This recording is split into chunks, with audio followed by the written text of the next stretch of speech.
HTML forms. HTML forms are required when you want to collect some data from your site visitor. For example, registration information such as name, email address, credit card, etc.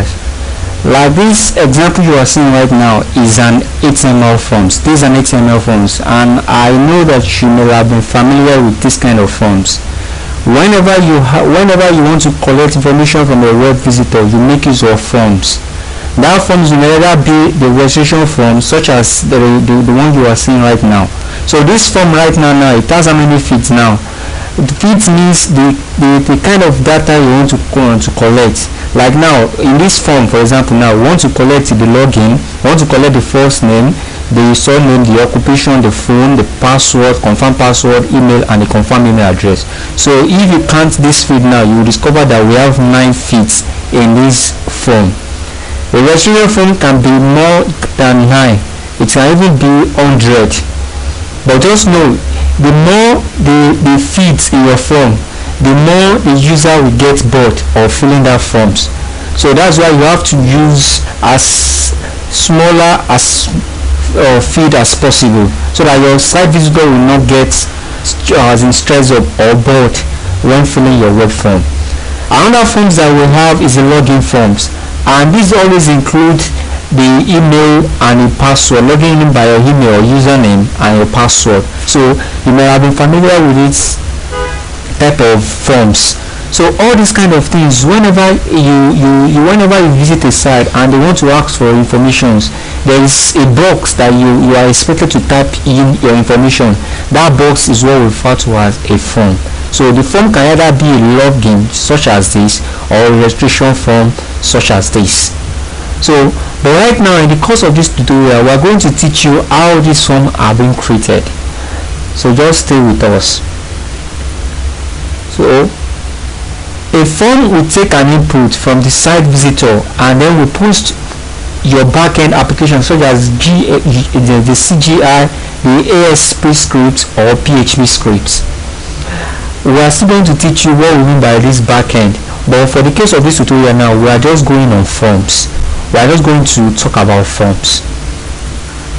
So forms elements are like text area, the text area field, the drop down menus, the radio button, the checkboxes, etc., which are used to take information from user. So let's create a simple example of forms. A simple example of forms. So let's go back, let's go to our FTP, let's log into our FTP.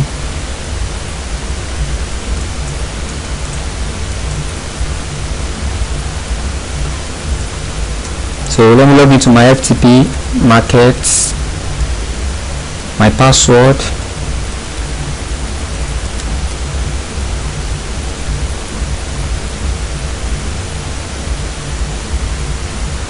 so we go to your www directory. So let's create a new file, and let's name our new file form.html. So we are going to start with this. Whenever you want to create a forms, you make use of the form tag.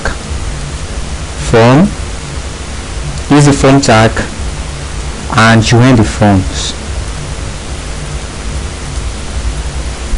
So whenever you want to create a forms, like a registration forms such as this, you make use of what? Form open tag and form closing tag, or this kind of forms. So for form open tag has a lot of attributes that we are going to talk about. Example of the attribute is, we have under the form, we have the form name. Each form has a name, a specified name. So we have the form name, and it has a value. The value can either form name, you can name your form any name. I can say this form now, the name is a login. I can have another form here, and I call that one, I call it a sign up. But notice this naming of form is not going to be visible by a web visitor. Your web visitor will not be able to see that, okay, this form is a login or this form is a sign up.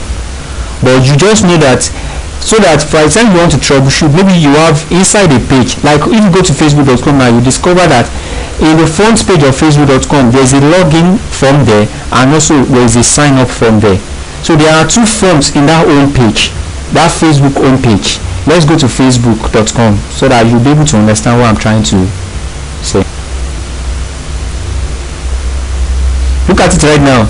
This form you are seeing now is a login form, and this form now is a registration form.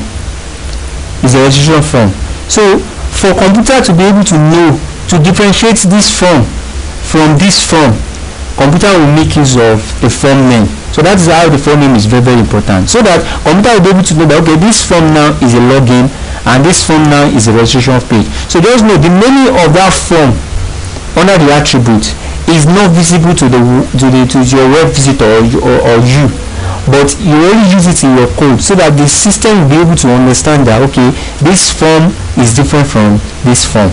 So it will take this inputs, this form input, these two inputs, it will take it under the login forms, and all these inputs that you have here, it will take it under the sign up form.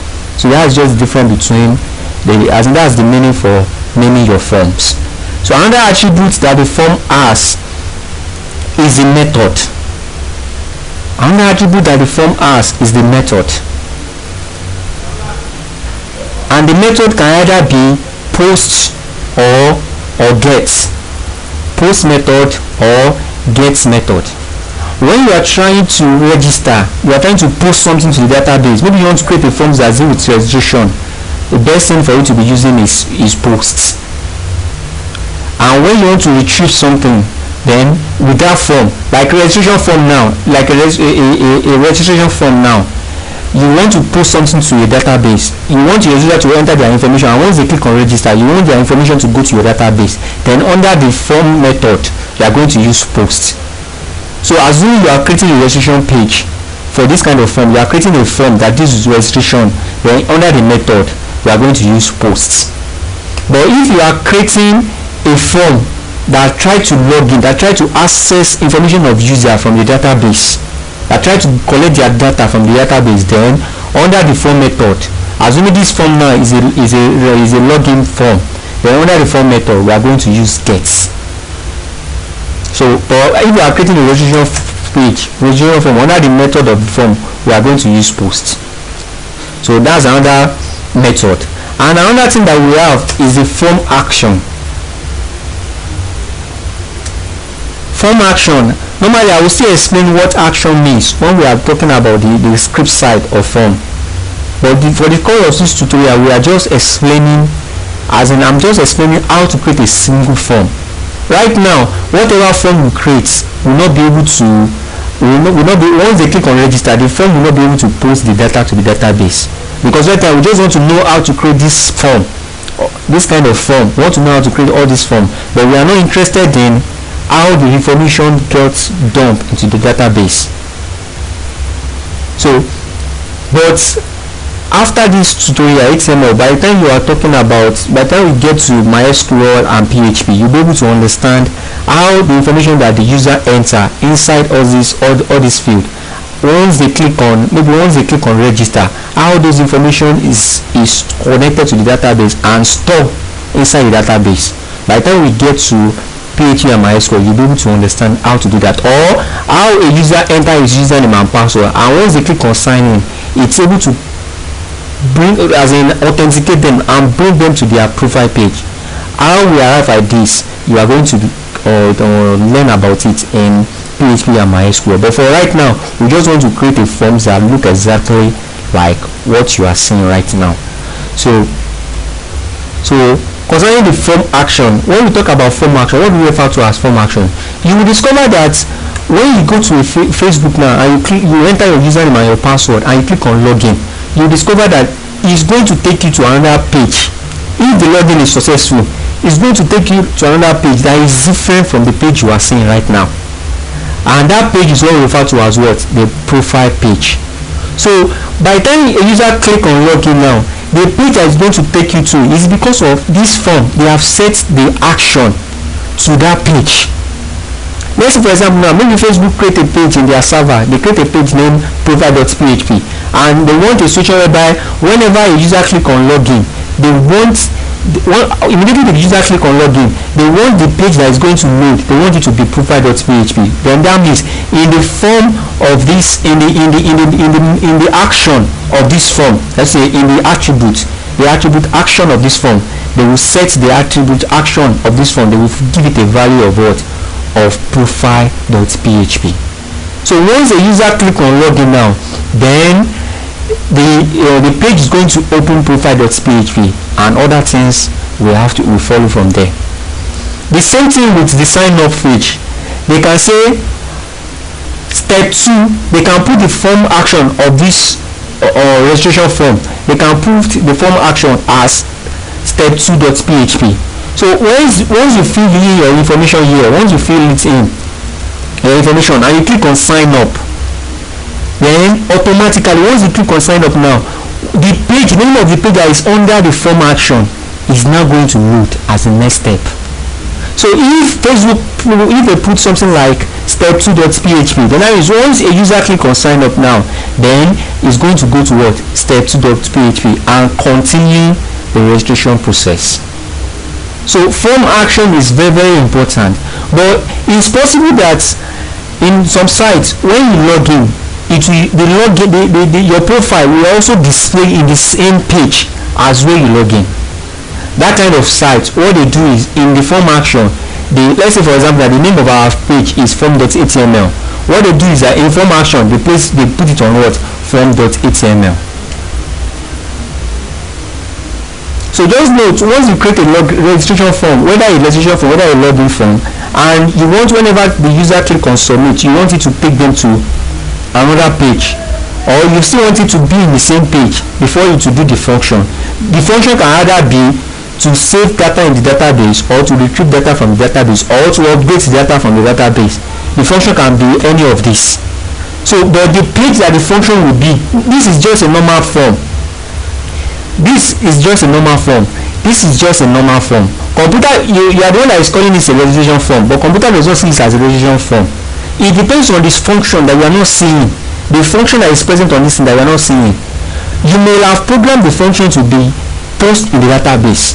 So when the user click on register, the function will now post to the database, because the function you declare with this form is post in the database. And this login now, it will be the function you declare in this login page is retrieve the data in the database. So once the user click on sign in now, the computer will look for the function. That's the first thing.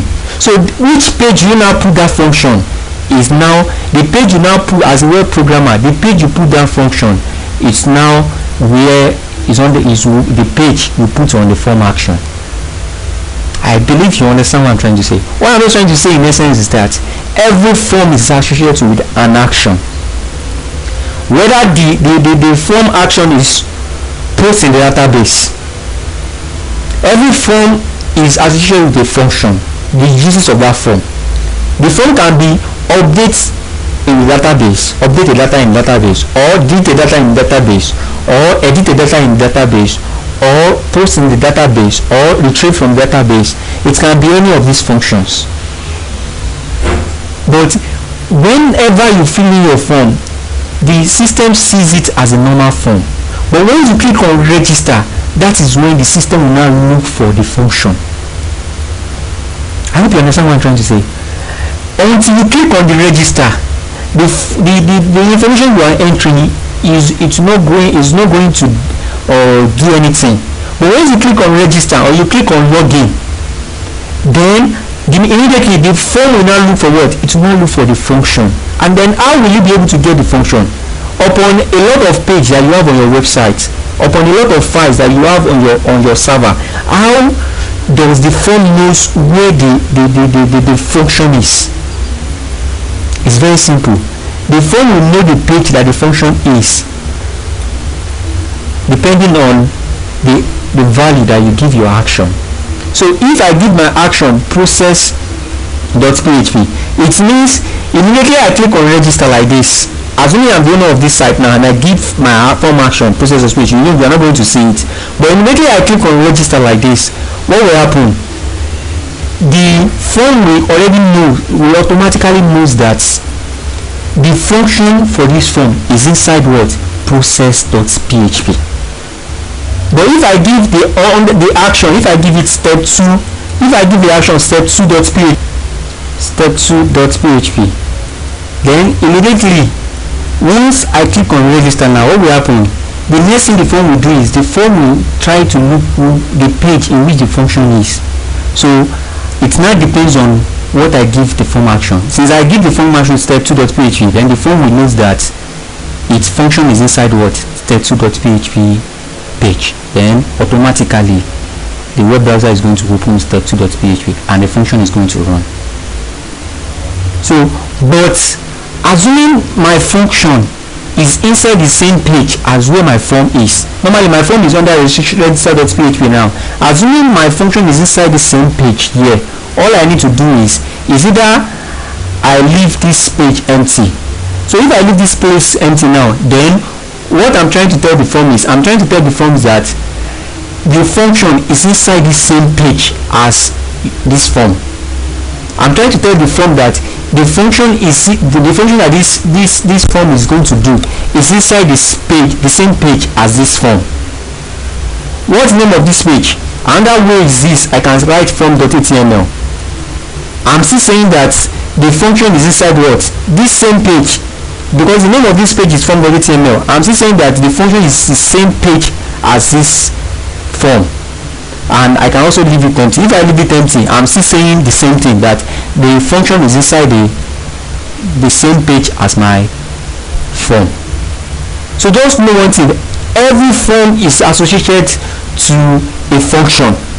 So the name of the page that houses the function is what you put here. So if the name of the page that houses the function that this form is going to do is home.php, then you are going to put home.php here, so that by the time user click on submit, then the form will know that before it can see the function that the form is all about, then it has to open home.php before it will be able to know what they want to do with it. That is what they want to do with the form. So that's just about the form action.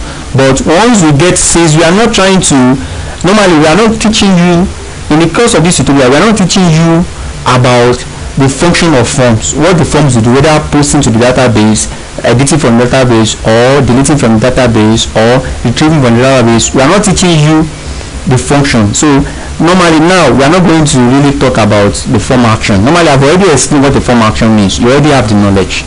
But when we are talking about MySQL and PHP, then we are going to lay more emphasis on action attributes under the form, and we are going to teach you how to create those functions. Because right now, creating an ordinary form without a function, then that form will just be dominant on your web page. Even though the user click on register, nothing will happen.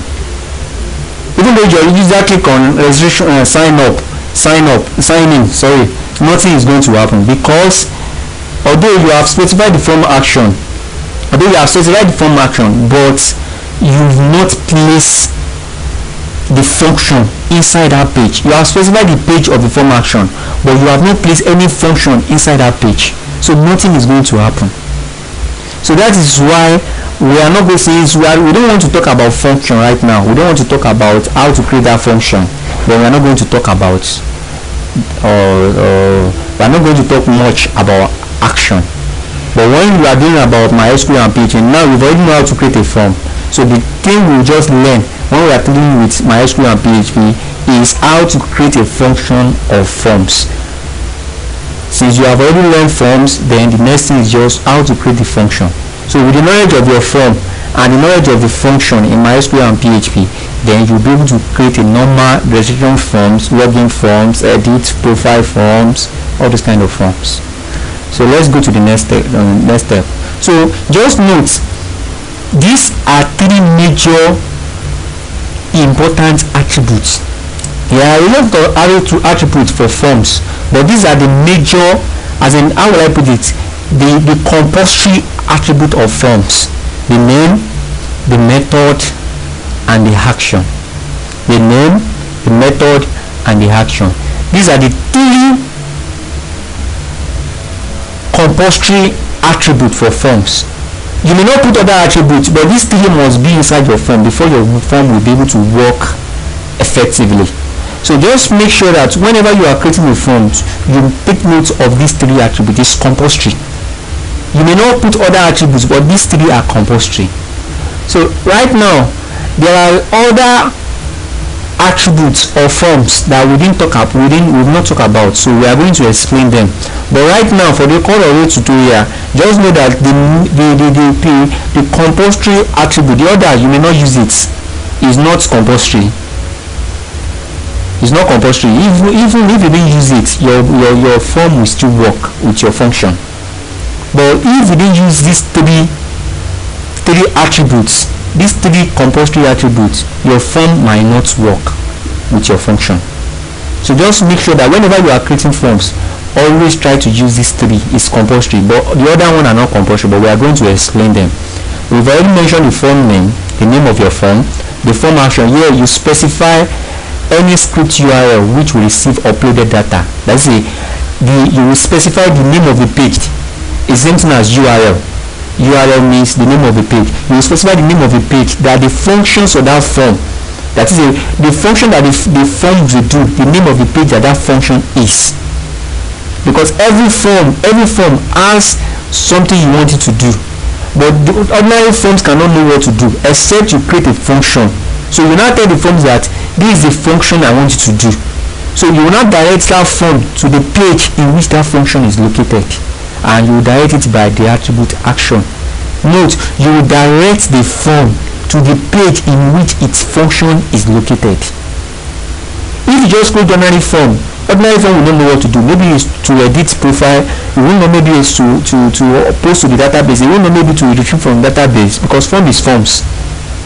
But it's not the function that tells the form what to do.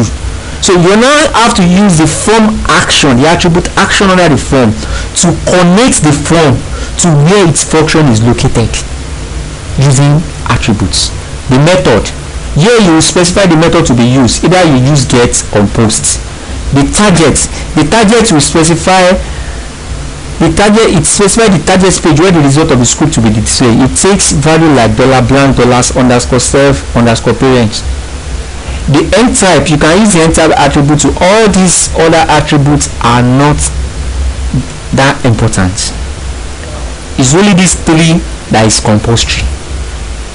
Your form will work even without using all these other ones. Your form is still going to work. So but in the course of this tutorial, please just go through the write-up, this write-up, so that you'll be able to understand other attributes, but they are not really important. But for understanding sake, just go through them so that you understand what is their uses. So that's just the attributes. So we have the target, the end type, the application XXWW form URL encoded, we have the multiple parts, form data, and so on and so forth. So the next thing we are going to talk about is the form controls. Normally, this form that we create right now, we only create the syntax for the forms. If we display this page now, we open this page, we will discover that nothing is going to show because we've not created any controls. This example of controls is this text field is a control. These things that houses text is a control, and they call it a what? A text input control. This is a text input control. If you want to do something like this, is a text input control. So this one now that we are seeing right now is what we refer to as the buttons. This is the buttons. It's also a control. So in our forms, like these forms now, how many controls do we use? We use a text input controls. These are text input controls. All these ones are text input controls. And we also use a what? A button controls. So how many controls do we use in this form now? We only use 2 controls. Look at Gmail now. How many controls do they use on this in their form? Normally, this what you are seeing right now is a text input control. It's the same thing as this. That's number 1. Text input control. This one you are seeing now is a button. It's a button. That's number 2. Text input control button. And this one you are seeing right now, what do they call it? They call it a checkbox. This is a checkbox because you can check it. It's a checkbox. So checkbox also is what? is a control. So in this form now we have three controls. Three controls. So there are a lot of form control. We have the text input control, the button, the check boxes and read button, the select boxes, the file select boxes, the hiding control, the submit and reset button. These are the form control, different types of form controls that we have. So we are going to explain all these one by one. So let's go to the text input control. Let's go to the text input control. There are three types of text input control. We have the single line text input control, the password, and the multi-line text input control. So to start with the single line text input control, I've told you that under the text input control, like this example now, under the text input control, we have three different types: the single line text input control, the password, the multi-line text input control. So let's start with the single line text input control. I don't need to create this again because I've already created it. I don't need to create this again because I've already created it. I don't need to create it again because I've already created it. So the example of the text input control is this. Let's first, without putting any control on this form now, let's save this form and refresh our web page and see what we have. You will discover that you have nothing.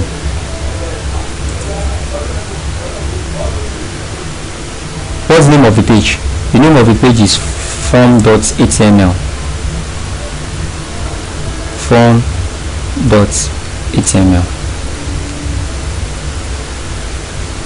Can you see? We have nothing. It's because normally we have a form on this page, but we have not have any control. So nothing will display. So inside our form, we have to place control. It's not the control that is going to be displaying in our web page. So we have to place a control. So let's place our first control. So our text input, single line text input control, the syntax is inputs and it does not have a closing tag. The syntax is what? Is single. Inputs. The syntax is input. To create a text input control, the syntax is what? Is input. Then the type is text. The type is text, and the naming of that input control, because you can have more than one text as more than one single line input control. You can have more than one. You can have this and have this. But how does computer understand that the name? How does the computer recognize this and recognize this? How does it differentiate between this single line input control and this single line input control? It differentiate them based on their naming. So this one can be first name and this one can be last name. Although this name is not going to show in your form, can you see? It's not going to display in your form. But at the back end, once you click on this, the computer have known that the name of this single line control is what? Is confirmed password. We name it like that. So that the naming you gave this will be different from the naming you gave the password. So but it's not going to be visible to your site user, but the system will be able to understand that this is a password input control. So right now we have the text. This is a single line input control, and we can have a lot of them, so we name them. So let's refresh our let's save this. We only have one single line input control. Let's save this and refresh. Can you see? We have something. Can you see that we have something? You can easily type. This is a single what? This is a single line input control. A single line input control. But right now, since we know that we've already named it first name, but we know the name we give it under the single line input control, we know our user, they are not going to see it. So how will the user know the kind of information to input here? Look at this form now that we have here now. With this input control, we are able to tell our user that it will be password. This one, we are able to tell our user it will be confirmed password, even though we have already named all these things. But we know the naming that we give all these things here at the back end is the naming the computer will be able to use in recognizing all these text boxes. While the name that we give here is the name the user is going to be used in recognizing what to input in all these single line text controls. So note there are two naming. The first naming is what is the name the computer will be able to use in recognizing all this control, and that is the naming that we give it here. And that is the naming we give it here. But right now we want to give it the naming. We want it to give the naming that the user is going to use in recognizing it, and this is how you can do that. Before this input control, now you can just put here, you can put first name. So let's save this and refresh. First name. Can you see? First name. And I can put La Epupo. Can you see? So this is a single line text input controls. But note one thing, there's something I want you to note here now, is so that you won't make mistake, is that the naming that the user is going to see, it can have space, it can have alphanumeric, can be alphanumeric, space, any character. But the naming that the user, the computer will be able to use in recognizing that text feed, that single line text control, you must not use space in between them. You see that normally we have used space here, but we can't use space. Computer will not recognize it like this. The only thing you can use is you can use underscore, but do not use space. Space must not be in the meaning that the computer will use in recognizing that single line text controls. So I can have another control here now. I can call this control, I can call it second name. Then I will not give it the same name as the computer, because computer may not understand. So I will give this one second name. So our computer will see this one as first name, I see it as first name. Computer will see this one as second name, I also see it as second name. So once I save now, so let me refresh my web page. First name, second name. First, I've already, how is it that they are now on the straight line? They're supposed to be, this second name is supposed to be in another paragraph. So I've already taught you the syntax to do that. Is either you use paragraph before you write the second name, is that you use paragraph, or you use break line. So I will use break line. So between the first text box and the second text box, I use a break line, so that the second text box will be a different line. Or I can also use a paragraph. Can you see? I can still break it so that it will come down. So this is a single line text control. So this is how you write it. So this is a single line text control, they name it first name, and this single line text control, they name it what? Last name. So that's just it. So another thing that we have is the password input control. I've already tell you the single line input control. You discover that since under the single line input control, they are all inputs, but the type is what? Is text. That is why whenever I'm typing anything inside this page, I can see what I'm typing. It is very, very visible. Can you see? It's because I put the type under the input tag. I put the type as what? Under the input tag, I put the type as text. The input tag, I put the type as text. But under the password input controls, it's the same input that you use, it's the same syntax. But under the type, it will not be text. Under the type will be what? It will be password. So for this second one, I've changed it to what? Password. Although not the naming, I still give it second name. But whatever I type in the second name feed, whatever I type here now is not going to see it as a text. It will see it as what? As a password. It will hide it. So what we are trying to say is that this is also a form of single line text input control, used as in created by the input element whose attribute has a value of what? Of password. So the attribute type under the input control, the attribute type has what? Has a value of what? Of password. That's just the difference. But I can't just say second name, and when people are typing, it's displaying something that looks like a password field. I can't say that. I can't use second name for that. Then I have to change this thing to what, so that user will be able to know that what I want them to type is what is not their second name, is their what, is their password. So I have to change this space to what, password, and I have to change this naming here to what, to password. The naming will be password. So whatever the user enters inside this input controller, the computer will see it as password. The user also see it as password. So just know the difference between this that shows data, that shows it, that you can be able to see what you are typing, and this one that doesn't allow you to see what you are typing. The difference between this and this is in the attribute type. For the first one, that you can see what you are typing, the attribute type is what, is text.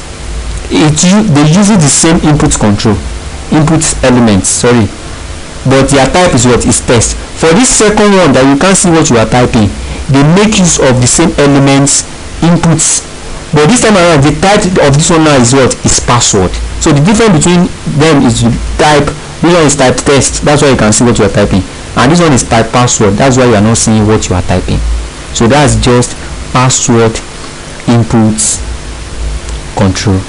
Then another thing that we have is the multi-line text input control. I believe you may have been familiar with this, the multi-line text input control. Basically, some sites make use of this input control when they want to collect, maybe you are filling a registration page and they want you to write about yourself. You will see that they will bring something like a very big box.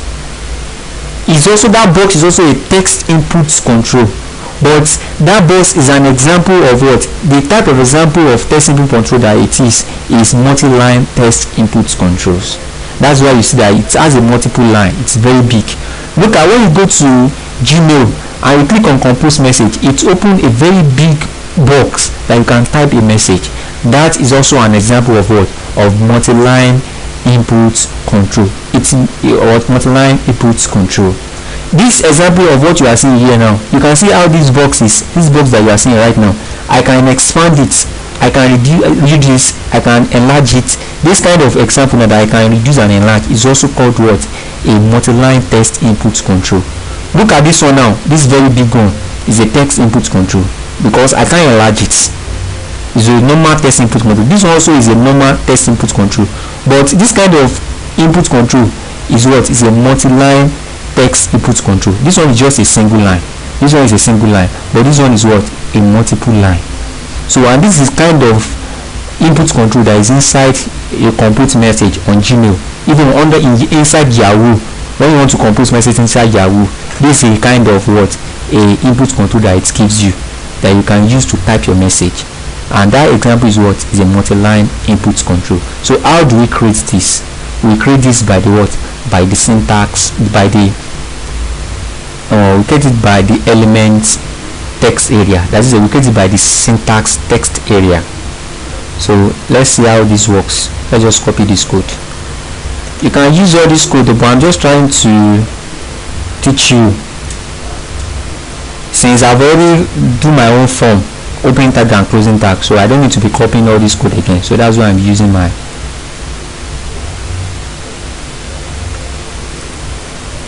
copy this. Let me just delete this.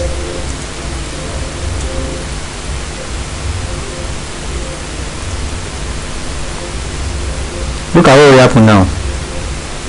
This time around, the element we use, note, for single line text input control, the password input control will make use of what, elements inputs. That's it, we make use of syntax input.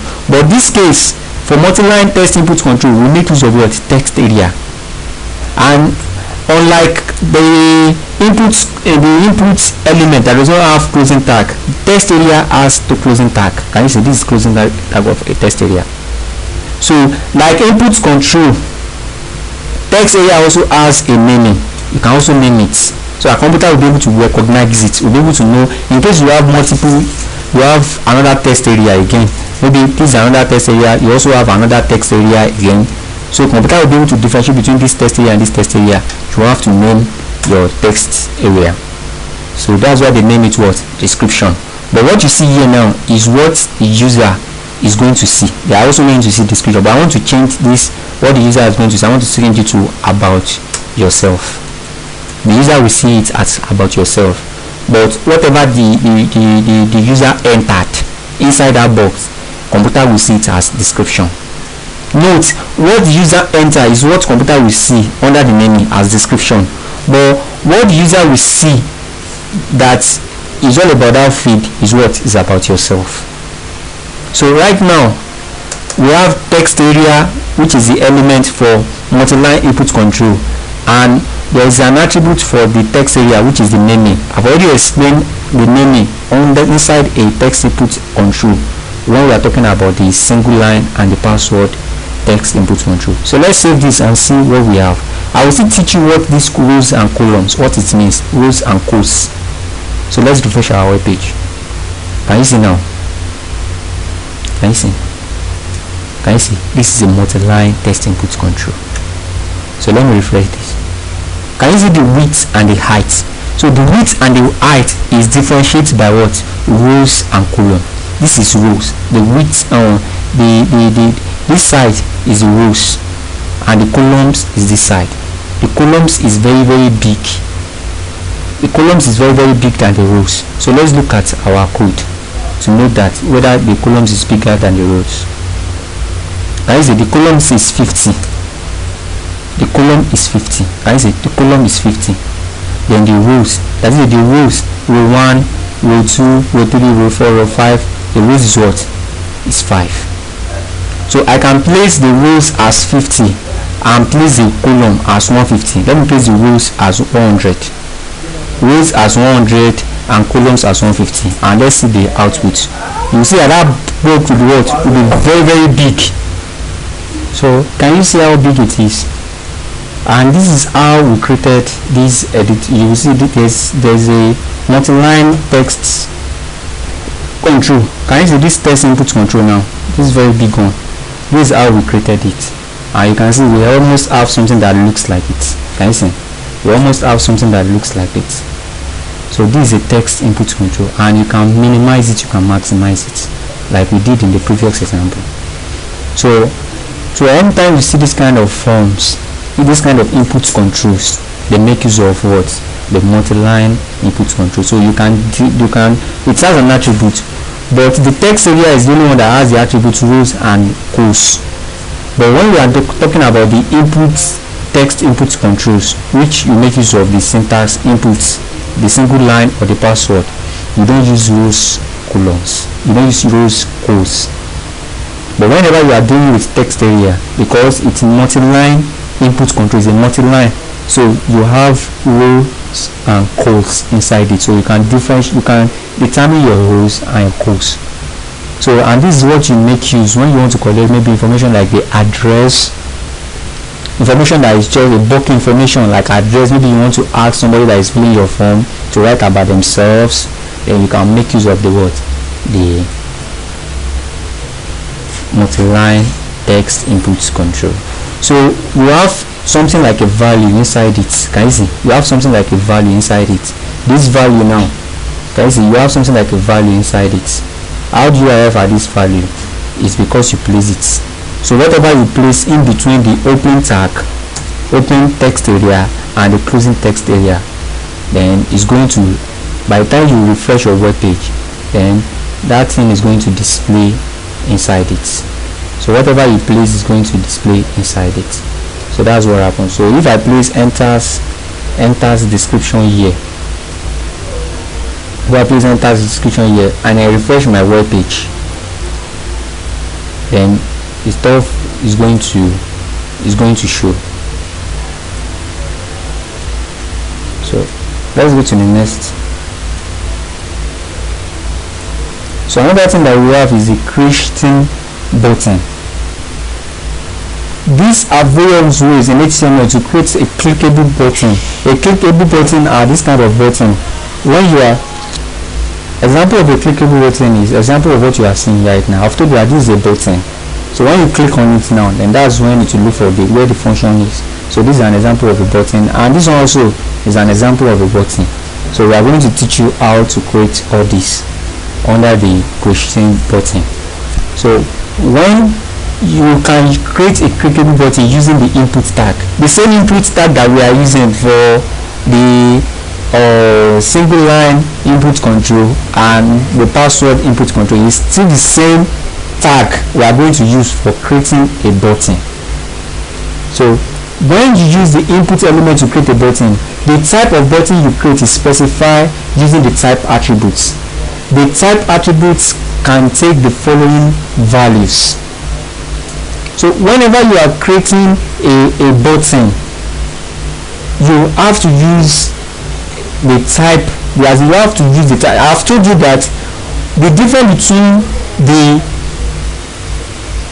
single line input control and the password input control, since they are both using input tag, but what's their difference? Their difference is inside the word, the type.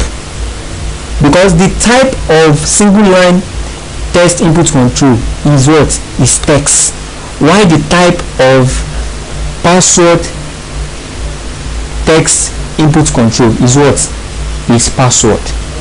So under the button, they make use of the same tag as the single line and the password input control. But okay, let's do an example. This is an example.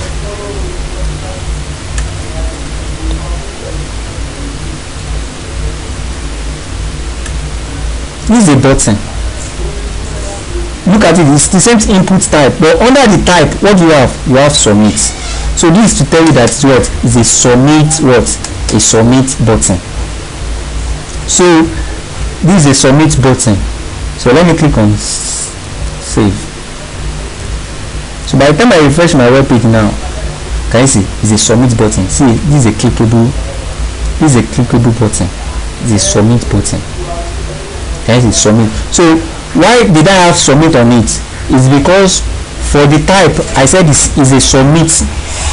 Is a submit. I said the type is submit. Instead of me using text, instead of me using password, I said the type is submit. So I've named it. I've told you that all the controls always have a name, so that you will be, in case you have two of this submit button, how will you be able to differentiate that? How will you be able to differentiate them? So every control always have a naming that will tell them that will tell the system that the difference between one control and the other control. So the value is what you are seeing on this thing. So if I want the value of what is here to be register, all I just need to do is I will just change this thing to register. So that means the information you are seeing on this button, if I want it to be register, I will just change the value to register. So by the time I save this now and you refresh this web page, then under your submit button you are going to see register, and that is what I use in creating this. Right, this one is register and this sign. So I can also do that. All I just need to do is under the value of my submit button. The reason I'm calling this thing submit button is because the type I use is submit. That's the reason I'm calling it submit button. So I can use register and that sign. So by the time you refresh, and what you are seeing here now does not really talk about your form, and you can put anything there. What really matters is what you use under your type and your name. What you use under the type and your name. So but this one does not matter. This one is just what this user is going to see. So instead of writing register here like all these other one, all these text input controls, all these text input control, instead of writing register here, then you can just put it under the value.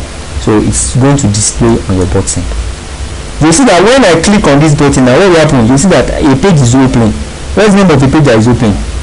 Although the page is not found. The name of the page that is open is what? Is home.php. And why is home.php open when I'm clicking on my form? It's because under the form attributes action, I place it on what? Home.php. So I place the action on home.php. So that is why home.php is displaying anytime I click on what? I click on submit. So one thing I want you to understand right now is whatever what the form is thinking is, once I click on submit now, the form is thinking that the function of this is thinking that the function that is going to do is on what? Is on home.php. That's what the system is thinking. I've already explained all that for you. So another button controls that we have is the reset. So instead of saying type submit, you can say type reset. In case you want your user to type an information and later they can remove their information, you just use reset. So you just use reset. So let's say for example now let's say I have a single line test input control. Let me do a single line test input control. Single line text input control. So note the type will not be reset, the type will be what? Text. Let me call the name. Let me let my user to be able to know.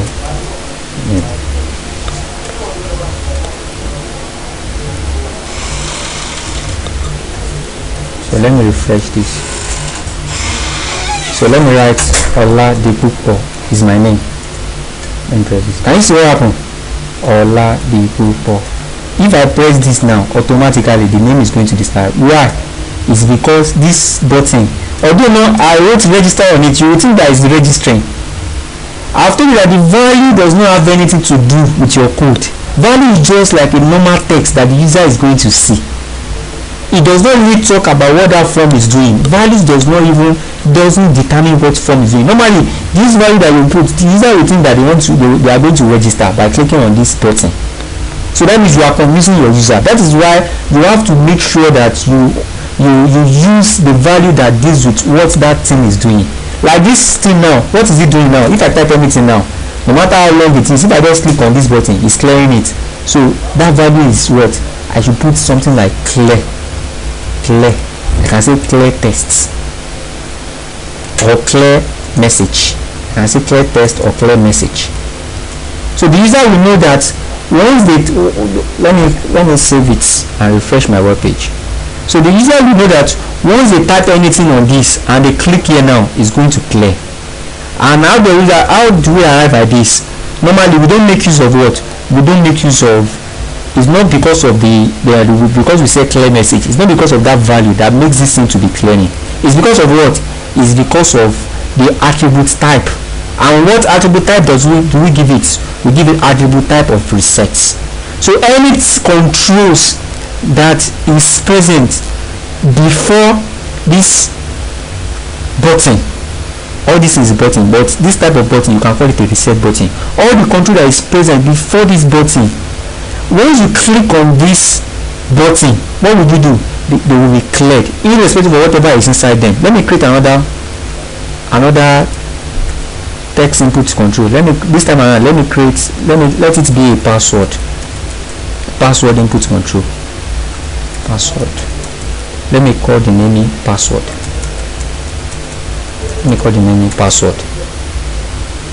So let me save this. Even though I type this, once I click here now, it's going to clear it too.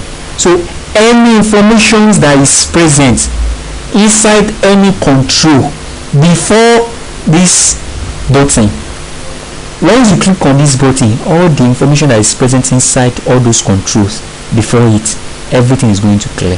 Even if there are 50 controls, any information inside them, once you click on this button, all the information is going to clear. That's what happens in some sites that they tell you that resets.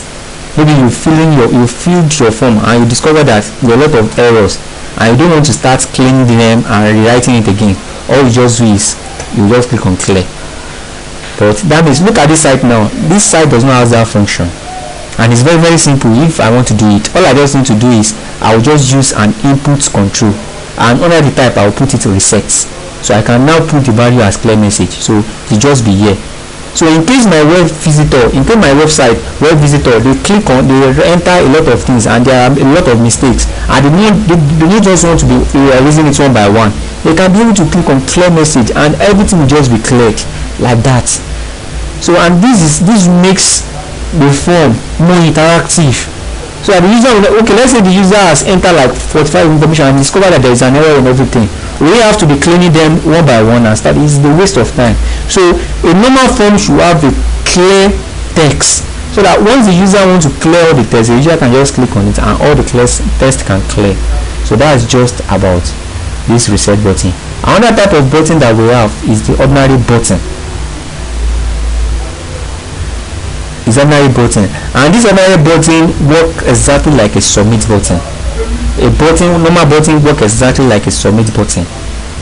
So let's see what will happen. Instead of type reset or type submit, we can use type button. It works exactly like a submit button. Once you press enter key and you click here, can you see? So it works exactly like a submit button.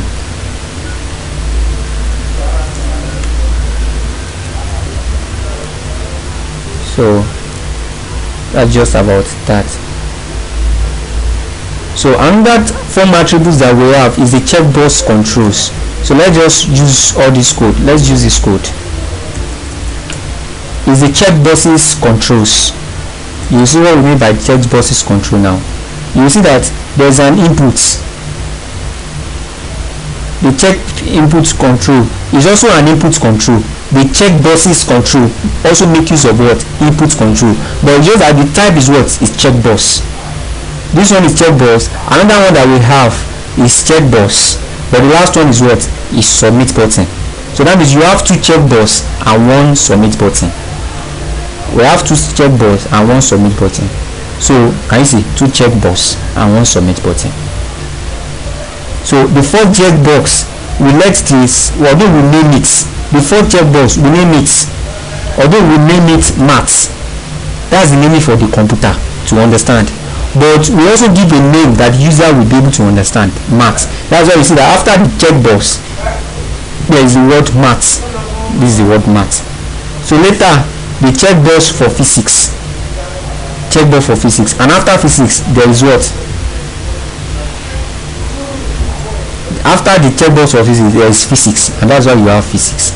And after physics you have a submit button. This is a submit button. Sorry, this is a submit button. And the value of that submit button is what? Is select subjects. You have select subjects. But note one thing, their submit button now, the submit button that they have now does not have a name. Normally it's not as if the submit button does not have a name. It's not as if it's not work. Even all your text inputs, all your inputs controls, whether the type checkbox, whether the type submit, whether the type password, the type reset, irrespective of whatever the types of that input control, if they didn't have a name, they are going to work. But the thing is, computer will not be able to recognize one controls from the other. That is why it's very, very important you use it. So that's just about so that is how they create it. So whenever you want to create a checkbox, you make use of the input tag. But this time around, the type will be what? It will not be submit, it will not be password, it will not be text, it will be what? Checkbox. Then you name it, you give it a value, then you close it. Then you are going to, what's the next thing? The text that the text that define what that checkbox is all about, you are going to put it, so that this is what the user will see.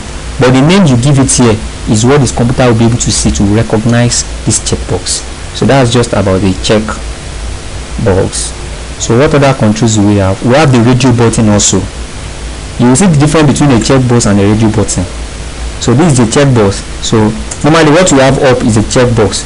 Let me just use BR to differentiate the checkbox from our radio button that we are trying to create now. This is our radio button. Look at it now. The same code that we have here is the same code that we have here. The only difference is just that the type of this one is checkbox, while the type of this one that is here is what? Is radio button. This one there are two checkbox, this one there are two radio button, and a submit and a submit. So what we have here now is still the same thing as what we have there. It's just that radio button is different from a checkbox. So let's see their difference.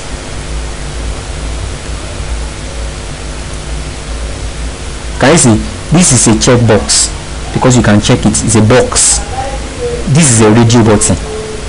So the function of this is the same thing as the function of this. Now depends on whichever one you feel like using.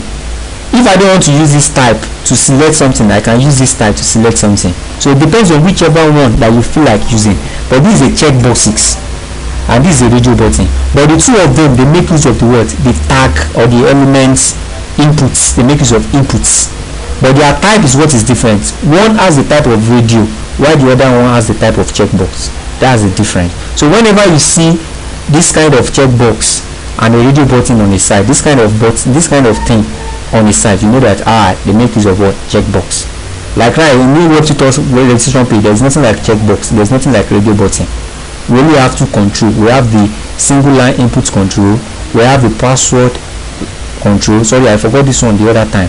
And we have the button control. So we have three control: password control, single line control, and the button control. So that's the other one that we have, the radio button. But the next one that we have is what? The select box control. The select box control. We have the select box control. So for us to be able to know their difference, let me just go to another line. So can you see now?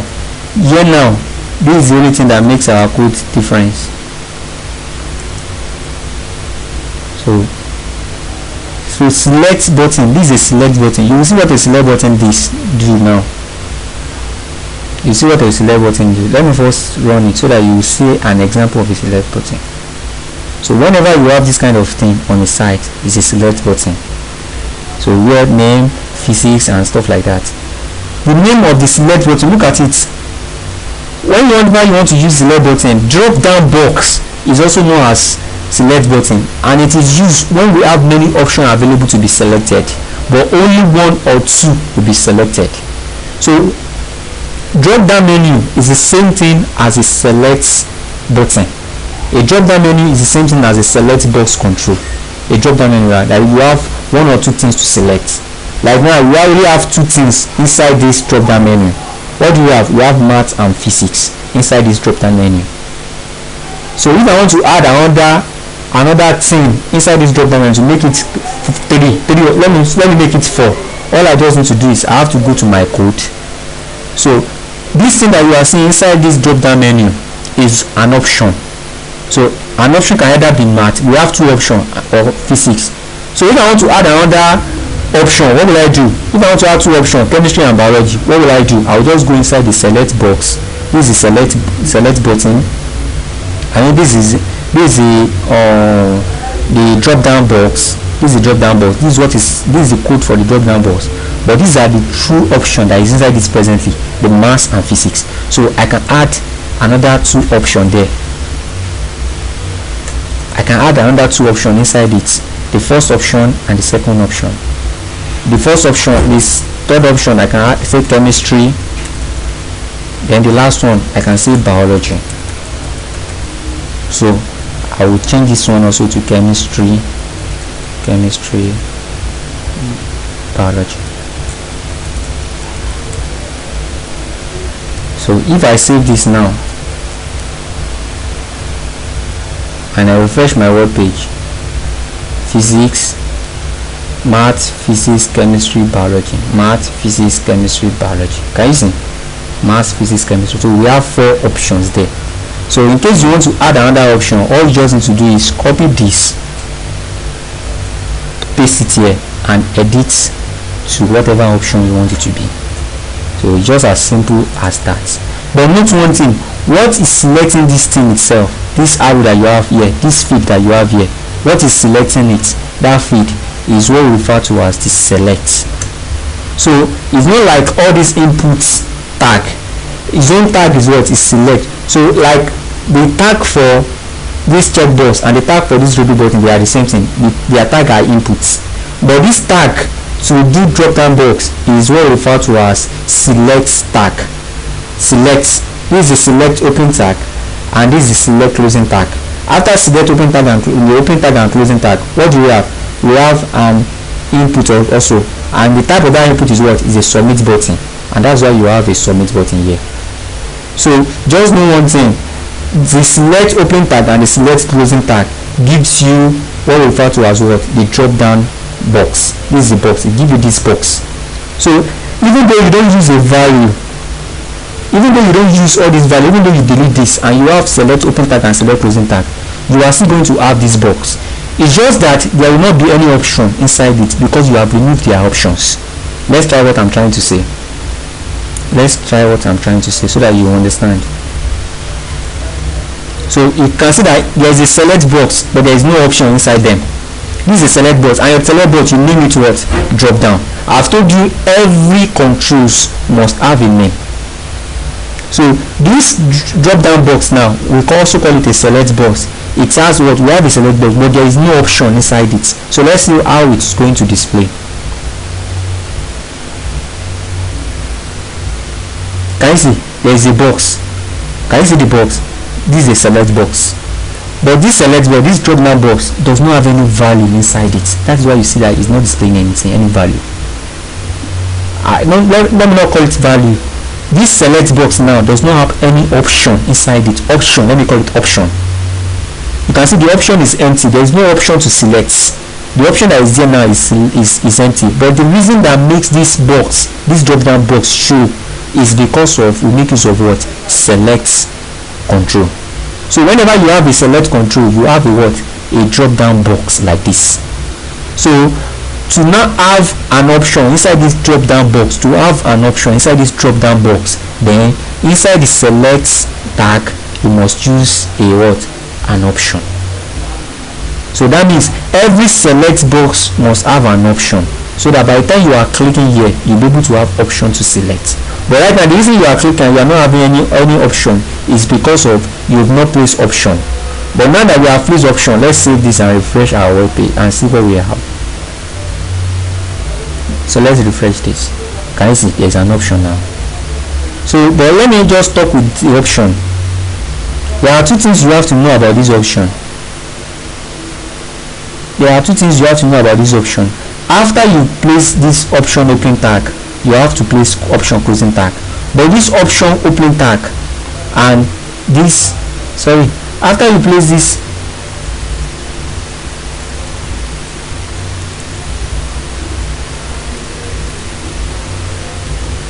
you may be wondering that what am I writing? Just look at the way it is now and write your own to be like that. So after the option open tag and the option closing tag, option open tag and the option closing tag, there is a text. This text is what you are seeing here that is displaying math, physics, chemistry and biology. This is math, physics, chemistry, biology. That's the text you are seeing.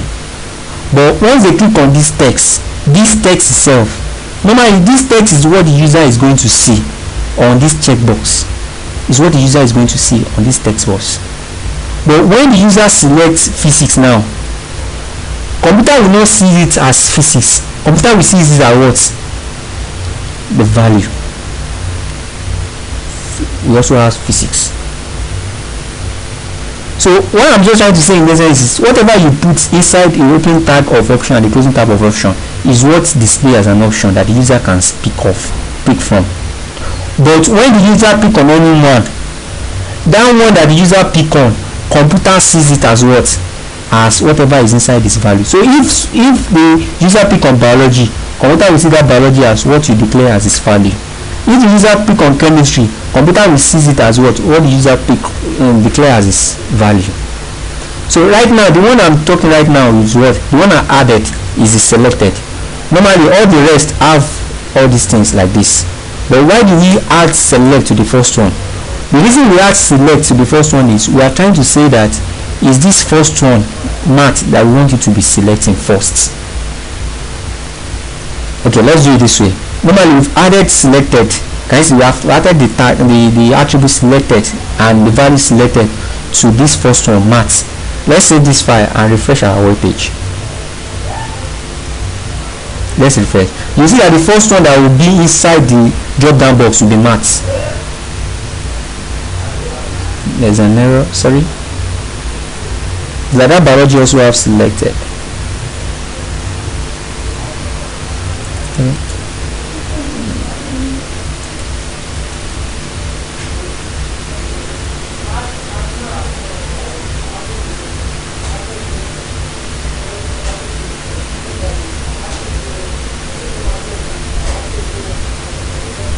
Okay, sorry, it's working now. So what I'm trying to say is, when the user visit this web page as default, what they will be seeing is what, that it will be selected is what, it's MTS. But if the user, the owner of the website, if they now carry this selected tag and they cut it away from this place and they place it in chemistry and you save it, and by the time you refresh this page now, you discover that when you refresh this page now, the first option that will show is what, is chemistry. The user cannot click here and go back to wherever you want to go, but the first option that it will show is chemistry. So the user cannot click on that chemistry and try to look for other options if you didn't prefer chemistry. But it's possible, as a website owner, it's possible for you to give an option as a default option that will be displayed in the drop down box, so the user can now change that option. So if you want to do that, then that means you have to add the attribute selected under one of the options. So if I want my physics to always display as a default when the user load the page in the select box, then I will go to the option of physics, then I will add the tag, I will add the attribute selected, and I will give it the value selected. So but just note, it's only one selected that can be inside a single select box. So inside this select button now, under the option inside it, is only one that can have selected, like this, is only one that can have selected, or else there will be an error in your code. So that's just about the selects. So the other thing that we have is the what, the file select box.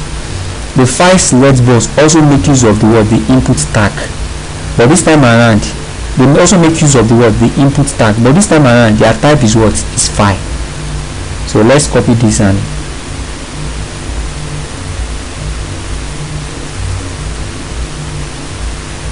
let's copy this. Let me just break a line so that we can see. Can you see? So now this is the code diagram itself. Sorry, this is the form open tag and this is the form closing tag. So but for file selected boxes, we have this code. Normally file selected boxes make use of input tag, but the type of it is what, is file. And you also have to do that any controls always have a name. The name for this control is file upload accepted. So we are only trying to, using accepted tag, we are only trying to tell you that, well, the only thing we want this file select boxes, the only thing we want it to accept is what, is image, any type of image. Because of this star, any type of image, we want you to accept what, any type of what, any type of image. So just note, file select boxes also make use of input tag, but they have a type what, file, type file, and the name, you can name it anything I've told you. Then you are accepted. Asterisk means any type of image, means asterisk. But as soon as I put .png, then it only accepts .png, or I put .gif, it only accepts .gif image. But if I put asterisk, it means it should accept any types of what, of image. So let's save this and run it. So this file box control, can you see, browse. So to bring a dialog box that I can select any picture that I want to use, any picture that I want to upload, so I can select any of them. So what I'm trying to say in this tutorial is, in this section, is just that whenever you want to create this kind of thing, whenever you want to create it, this kind of file box control, whenever you want to create it, then whenever you want to create this kind of file box control, then you make use of what, you make use of the input tag. But that input tag will have a type of what, it's compulsory, it will have a type of file, a type of what, of file. So that's just about that aspect. Then the next thing is the HTML form hiding control. hiding control. There are sometimes you may want to create a text input control, but you don't want that text input control to display. You don't want people to see it. You want them to see the feed. Then you make use of what? The hiding control. And how do you do this? Let's do that. Let's do that. Sorry. Normally, if I say text, let me name it. Let me just name it name. A text does not have an accepted. It's not an image. I'm not trying to accept a file. So let me just say text. Type text. So normally, by the time I save this and I preview my web page, by the time I save this and I preview it, I should see a text feed. Can you see? I should see a text feed, but I did not name it for the user to know what this text box is all about. But I've named what the computer will use in recognizing this text feed. So can you see? I can see a text, but this text feed is here now, is visible because I use text. But another thing I can use if I want to do the hiding control is I can try to hide that text feed, even though the text feed is there, but user will not be able to see that space. That's when I will now use type. Instead of type text, I will use type hiding. So I will save this. So let me refresh this thing. You see that even though the code for this text feed, even though the code is still there, but because I have used type hiding, the user is not going to display. Can you see? It's not going to display. But do you know that the text feed is still here? The code is still there. It's still there. The text feed is still there. But I'm just trying to make it not visible to my web visitor, even though the text feed is still there. So that's why sometimes you may go to a page and you discover that in the registration page there may not be any, they call it a registration page, but you will not see any controls inside it. It's very, very simple. It's just because all those controls they have placed it on hide. Maybe they are trying to work on their server, so they will just first put everything onto hiding. Then later, once they finish, then they can now bring everything back to test, password, or any other inputs, any other controls that make use of the inputs tag. So that's just about that aspects. So I've talked about the HTML form submit and reset button. I believe I've explained that when we are talking about the set button. So we've talked about that.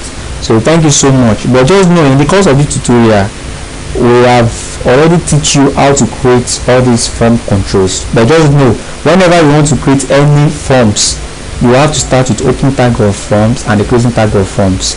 And make sure whenever you are starting with the open tag of forms, make sure you put an attribute action method and what, and action method, and we have the action, we have method, and the name of that form. They are very, very important. They are very, very compulsory. Other type of attribute of forms may not be there, but these three are very, very compulsory.